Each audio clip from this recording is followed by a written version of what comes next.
So there was actually one point where I turned up. Well, no, I lie actually. He phoned me.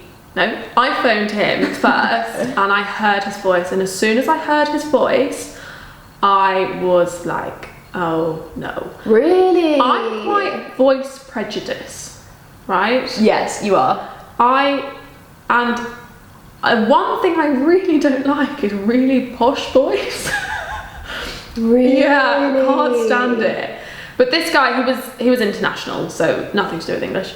And I heard his voice and I went, And every time before I go on a date, I normally ask for a voice note because I need to check their voice first. I can't believe that you do that. It doesn't make, I can't, my brain doesn't. It can really turn me off, someone's voice. But they take it so well. They're just like, what do you want me to say then? I feel like if I asked the guy, like, send me a voice note, I'd either get, like, something disgusting that I would need to report him to the police for, or, like, blocked. Well, yeah, they seem pretty okay with it, to be honest. I always do it back because I think that's, they did it, I should do it. I would feel so awkward doing that. Oh, see, I voice note everyone. If you're a good friend of mine, you get voice notes. Yeah. Yeah, Francesca and I only speak through voice notes. We don't actually text. We send, like, 7-minute long voice notes, which we spend most of saying, and what did you say again? I have to go through Francesca's voice notes taking notes of what she said so I know to reply to every single bit of it.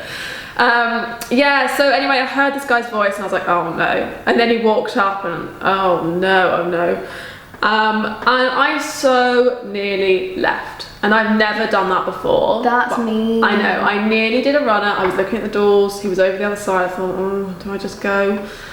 And then I decided, no, that's not fair. If someone did that to me, I would be really upset. So I'm gonna go on the date. And anyway, it was awful. So I should have left. No, it's good that you didn't leave. You did the right thing, but... And I think it was such a disappointment, him turning up, because he just looked so different from what I was expecting. But also, like, there's someone out there for everyone. Exactly. There really is. And I always, like... This is gonna sound, I don't want it to sound horrible because I don't want to, but people that I don't find attractive, who aren't my type or I wouldn't, like, I'm not interested in, and they have girlfriends and they're happy. Yeah, certainly. There's people out there for them. Definitely, 100%. I mean, even people, guys that I really don't find attractive, but I don't know if, Yeah, but then people probably don't find us really attractive. I'm very aware. I think about that every waking moment of the day. It's the first and last thing I say to myself at night in the mirror. What finds you attractive? If anyone finds me attractive, slide in the DMs. Just I'll email. read this as well, that's fine. the Dumping Podcast at gmail.com. You might make a feature on the podcast, just be aware. Honestly, I need to. We're never going to get a date again after this. I'm realising that, yeah. We're going to run out of content really soon. How do I tell someone, like, hey, I have a podcast about dating? I think you've just got to approach it face on. Well, actually, I was talking about this yesterday. I've decided I'm going to plan some, like, cards on the table before we go, like, because I have a few, like, male acquaintances. Mm-hmm. No, not like that. No, like, as in, hey, I'm doing a podcast and I want to do this date for, like, the lols, basically, and, like, to experiment. Okay. And, like, just so, like, cards on the table, this isn't, like, we're going to get married. This is, like, a... But you might still fall in love and get married. I don't know, that would be, like, a nice byproduct of it, but I'm not, it's not... Obviously, babies would be cool in the future, but... Well, I think that's a great idea, and I now just need to find a guy with, like, a good enough sense of humour that he can be like, yes, I will date you for content. Chilled, laid back. We could invite him on the podcast. Well, to interview him after. No, that might add up. There could be quite a few of them coming. It might just be Francesca and I at a table of boys. Maybe that's what the podcast should have been from the start. So in the previous week we have been on a date with all of you. And double dating. We want some feedback. We're just like, we need 2 boys for podcast guests. Anyway, this is a trick. Oh my god, let's go on a double date. We've actually had an offer from 2 boys to come on the podcast. Have we? Oh!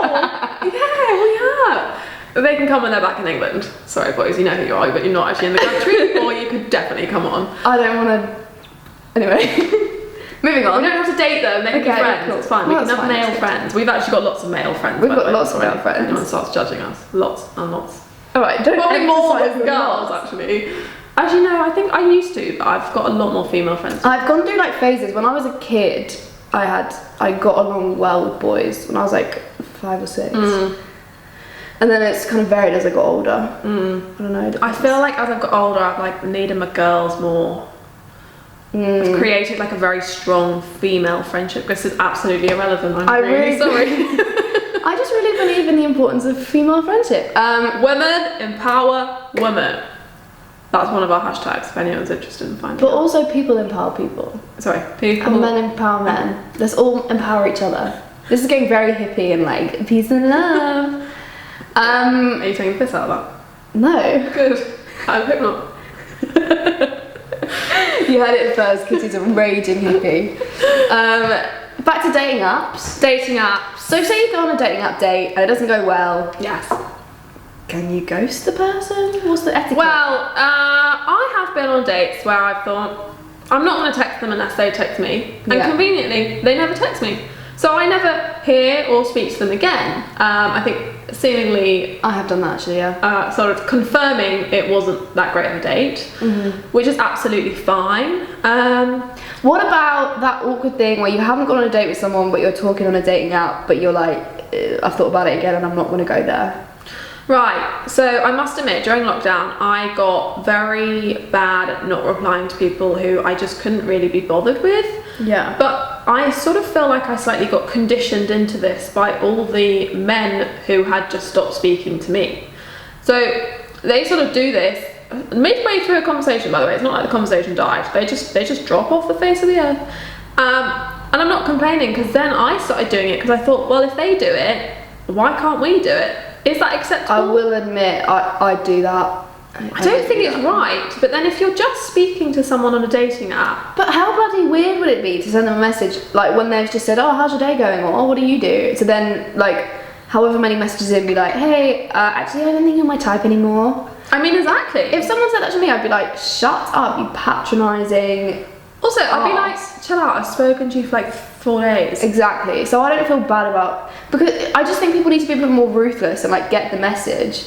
Yeah. Like, I've always been very cool. He's not replied, done. He's not interested. I'm not gonna like cry over it and try and force it. I think one guy recently, he was quite intense. Yeah. And I did sort of just stop replying, and then obviously he popped up again. I had a guy do that. And again, and it eventually got to the point where I said, look, I'm really sorry. I know I did agree to go on a date with you, but I think since then you have just been quite intense, and that's just not really for me. That's good that you gave feedback though. Well, it didn't go away.